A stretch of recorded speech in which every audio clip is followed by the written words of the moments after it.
Anasema nataka unipe ruhusa niende kupambana, niende nikafight, nikapambane na maisha yangu.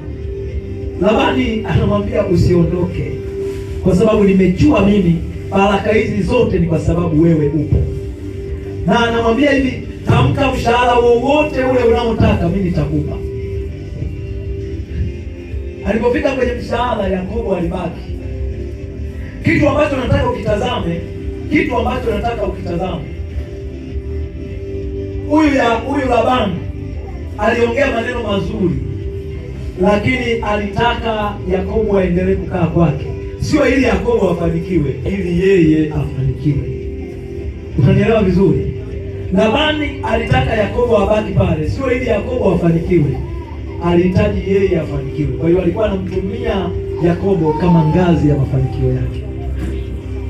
2026 wewe usiwe ngazi ya mafanikio ya watu wengine, lakini Mungu akufanikishe wewe. Bwana Yesu asifiwe.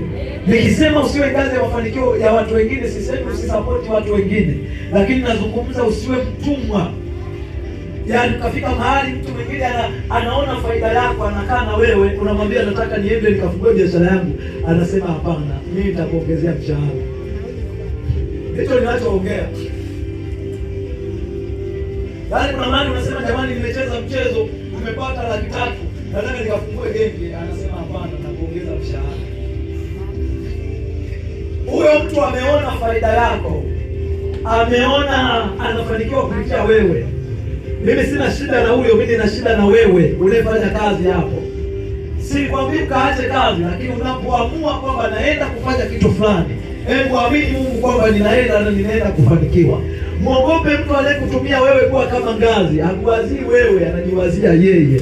Kwa hiyo anakutizama wewe kama faida ya mambo yake. Unanielewa?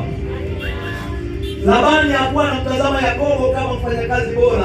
Alikuwa anamuona Yakobo kama mtu ambaye atafanya atimize malengo yake kwa haraka. Kwa unapoenda 2026, jitahidi sana usiwe ngazi ya watu wengine. Pambana kwenye kile kidogo ulicho nacho, alichokupa Mungu. Wakati umepata sehemu kazi, umepata kitu, hebu weka akili kwenye kile kidogo, unaweza kufanikiwa. Mwambie Mungu, nataka unibariki hapa.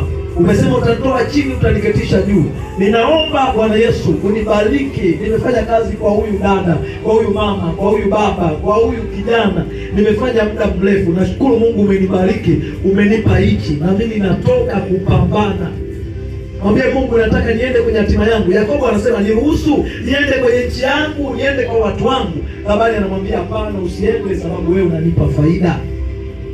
Kuna watu wengi leo wameshindwa kufika kwenye hatima